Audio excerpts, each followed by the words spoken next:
नमस्कार मंडळी, किचनच्या अस्मितामध्ये आपल्या सर्वांचे खूप खूप मनापासून स्वागत आहे।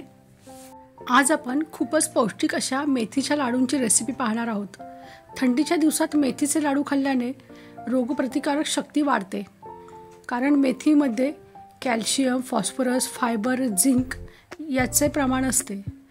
इन्सुलिनच्या निर्मितीसाठी मेथीमुळे खूप चालना मिळते, त्यामुळे मधुमेहींसाठी हा लाडू खूपच फायदेशीर ठरतो। रक्तातील कोलेस्ट्रॉल घटते, त्यामुळे रक्तप्रवाह सुरळीत होतो। शिवाय हृदयविकाराचा त्रासही होत नाही। उपाशी पोटी रोज एक लाडू खाल्ल्याने भुकेवर नियंत्रण राहते व शरीरातील अतिरिक्त चरबी कमी होते व वजन नियंत्रणात राहते। चला तर मग मेथीचे लाडू बनवण्यासाठी लागणारे साहित्य पाहूयात। 250 ग्रॅम मेथीदाणा घेतलेला आहे। मेथीदाणा स्वच्छ निवडून घ्यायचा आहे। 500 ग्रॅम म्हणजेच अर्धा किलो हिरवे मूग घेतलेले आहे। 100 ग्रॅम मखाना घेतलेला आहे। 100 ग्रॅम बदामाचे बारीक काप करून घेतलेले आहे। काजू आणि काळे मनुके प्रत्येकी 50 ग्रॅम बारीक काप करून घ्या। 100 ग्रॅम खडी साखर घेतलेली आहे। 1 चमचा वेलची पावडर आणि अर्धा जायफळ। 500 ग्रॅम म्हणजेच अर्धा किलो खारीक पावडर घेतलेली आहे। इथे मी 3 प्रकारच्या बिया घेतल्या आहेत, त्यामध्ये कलिंगडाची बी म्हणजेच मगज बी, सूर्यफुलाची बी आणि भोपळ्याची बी प्रत्येकी 50 ग्रॅम। 100 ग्रॅम डिंक घेतलेला आहे आणि 100 ग्रॅम अळीव घेतलेली आहे, त्यालाच हलीमही म्हणतात। आणि पाव किलो सुकं खोबरं किसून घेतलेलं आहे। हे सर्व साहित्य 2 किलोच्या लाडूसाठी आहे आणि अर्धा किलो गाईचं शुद्ध तूप। चला तर मग कृतीला सुरुवात करूया। प्रथम एका कढईमध्ये अर्धा किलो हिरवे मूग मंद आचेवर खरपूस भाजून घ्यायचे आहेत। 10 ते 15 मिनिट मंद आचेवर मूग भाजल्यानंतर त्याचा रंग हलकासा बदलायला लागला आहे, याचाच अर्थ मूग खरपूस भाजून झालेले आहेत। ते काढून थंड करून हे मी जात्यावर भरडून आणलेले आहेत आणि गिरणीमधून दळून आणलेलं आहे। अशा प्रकारे मुगाचं पीठ तयार करून घ्यायचं आहे आणि हे पीठ चाळून घेतलेलं आहे। जेव्हा लाडू बनवणार असाल त्याआधी 1 ते 2 दिवस अशा प्रकारे पीठ तयार करून घ्या। एका कढईमध्ये 250 ग्रॅम म्हणजेच पाव किलो मेथीदाणा मंद आचेवर खरपूस भाजून घ्यायचा आहे। मेथीदाण्याचा रंग हलकासा बदलायला लागला की छान सुवास सुटेल, याचाच अर्थ की मेथीदाणा खूप छान भाजून झालेला आहे। तो काढून थंड करून घ्यायचा आहे आणि मिक्सरमधून त्याची पावडर तयार करून घ्यायची आहे। ही मिक्सरमध्ये बारीक केलेली पावडर चाळून घ्यायची आहे। अशा प्रकारे सर्व मेथीदाणा मिक्सरमध्ये फिरवून बारीक करून घ्यायचा आहे आणि चाळणीमधून चाळून घ्यायचं आहे। या मूग आणि मेथीदाण्याच्या पिठामध्ये अर्धा किलो खारीक पावडर घालूयात। एक कढई तापायला ठेवली आहे, त्यामध्ये 100 ग्रॅम अळीव घातलेली आहे। अळीवलाच हलीमही म्हणतात। मध्यम आचेवर अळीव 1 ते 2 मिनिट छान परतून घेऊयात आणि अळीवला काढून घेऊयात। अळीव थंड झाली की तिला मिक्सरच्या भांड्यात घालून त्याची पावडर तयार करून घेऊयात। अळीवीची पावडर तयार आहे, ती या मिश्रणामध्ये घालून घेऊयात। आता त्याच कढईमध्ये 3 प्रकारच्या बिया आपण भाजून घेणार आहोत। त्यामध्ये कलिंगडाची बी, भोपळ्याची बी आणि सूर्यफुलाची बी हे तिन्ही मी प्रत्येकी 50 ग्रॅम घेतलेले आहेत। हे छान मंद आचेवर भाजून घ्यायचे आहेत। 4 ते 5 मिनिट परतल्यानंतर बियांना हलकासा कलर आला की समजायचं की त्या छान परतून झालेल्या आहेत। ते एका प्लेटमध्ये काढून थंड करून घेऊयात। या तिन्ही बिया आपल्या आरोग्यासाठी खूप फायदेशीर आहेत। एका मिक्सरच्या भांड्यात घालून त्याची पावडर तयार करून घेऊयात। वाटलेली पावडर या मिश्रणामध्ये घालूयात।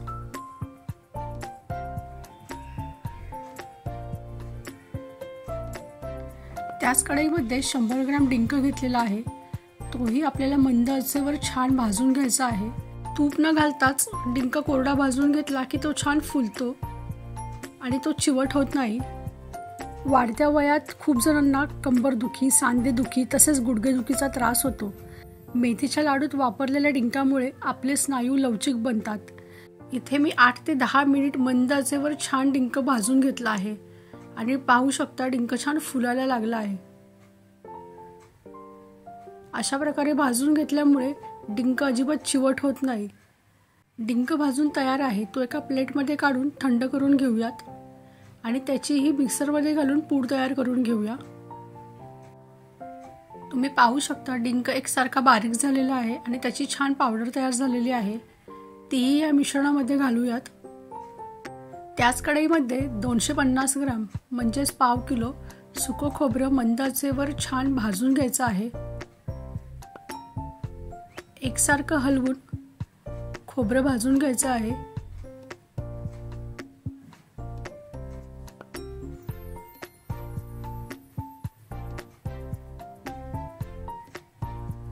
पाच ते 7 मिनिट भाजल्यानंतर खोबऱ्याला हलकासा लालसर रंग यायला लागला आहे. याचा अर्थ खोबरं छान भाजून झालेलं आहे.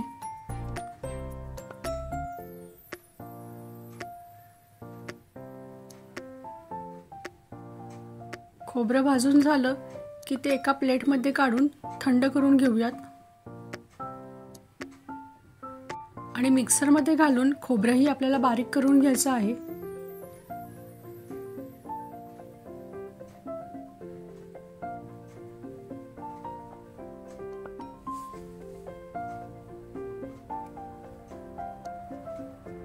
बारीक झालेलं खोबरं या मिश्रणामध्ये घालून घेऊयात.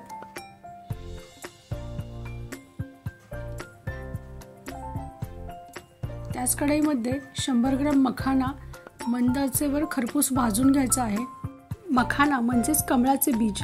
मखाना खाण्याचे अनेक फायदे शरीराला मिळतात. ग्लुटन फ्री असल्यामुळे वजन नियंत्रणात राहण्यासाठी मखाण्याचा खूप मोठा फायदा होतो. ज्यांच्या शरीरात उष्णता सतत वाढण्याचा त्रास होतो त्यांनी मखाना नाश्त्यात किंवा आहारात रोज खावा. हा शरीराला थंडावा देतो. अँटीऑक्सिडंट हा गुणधर्म असल्याने मखाना शरीरातील उष्णता कमी करतो.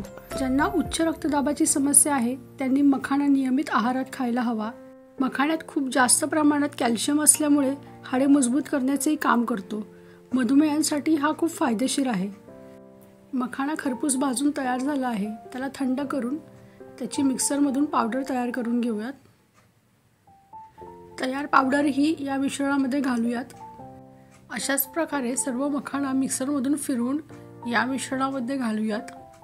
त्याच कढईमध्ये 100 ग्राम बदाम आणि 50 ग्राम काजू हेही भाजून घेऊयात. तुम्ही तुमच्या आवडीप्रमाणे अजूनही ड्रायफ्रूट्स ॲड करू शकता. मंद आचेवर 5 मिनिट भाजल्यानंतर ड्रायफ्रूट्स काढून थंड करून घेऊयात. मिक्सरमध्ये 100 ग्राम खडी साखर बारीक करून घेऊयात. ही बारीक केलेली खडी साखरची पावडरही या मिश्रणात घालूयात. त्याच मिक्सरच्या भांड्यात 50 ग्राम काळे मनुके बारीक करून घेऊयात. हे जाडसर वाटलेले काळे मनुकेही या मिश्रणात घालूयात.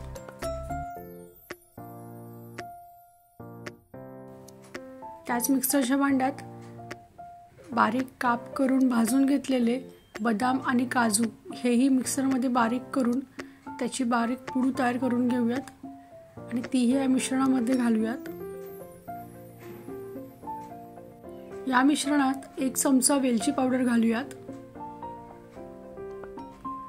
या मिश्रणात अर्ध जायफळ किसून घालूयात. मेथीच्या लाडूसाठी लागणारे सर्व जिन्नस वाटून तयार आहेत. एका कढईमध्ये अर्धा किलो तूप वितळवून घेतलं आहे. बारीक वाटलेले सर्व जिन्नस दोन्ही हातांनी चुरून व्यवस्थित मिक्स करून घ्यायचे आहेत. 5 मिनिट व्यवस्थित चुरून सर्व जिन्नस एकत्र करून घ्यायचे आहेत.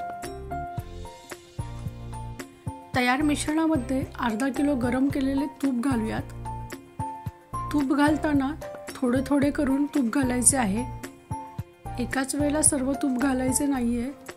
थोडे थोडे करून तूप घालून छान मिश्रणामध्ये एकजीव करून घ्यायचं आहे. आपल्याला लाडू वळता येतील इतपत यामध्ये तूप घालायचं आहे. इथे साधारण 2 किलोच्या लाडूला मला अर्धा किलो तूप लागले आहे. यामध्ये पाक न वापरता खूपच सहज सोप्या पद्धतीने लाडू तयार होतात. अशा प्रकारे सर्व लाडू वळून घेऊयात. खूपच पौष्टिक अशा मेथी दाण्यांच्या लाडूची रेसिपी तुम्हाला कशी वाटली ते कमेंट करून सांगायला विसरू नका. तुम्हाला जर ही रेसिपी आवडली असेल तर रेसिपीला लाईक करा आणि चॅनलवर नवीन असाल तर चॅनलला सबस्क्राईब करा आणि तुमच्या फ्रेंड्स आणि फॅमिलीसोबत शेअर करा. पुन्हा भेटू अशाच नवनवीन रेसिपीज सोबत किचनची अस्मितामध्ये. वेळात वेळ काढून ही रेसिपी पाहिल्याबद्दल धन्यवाद.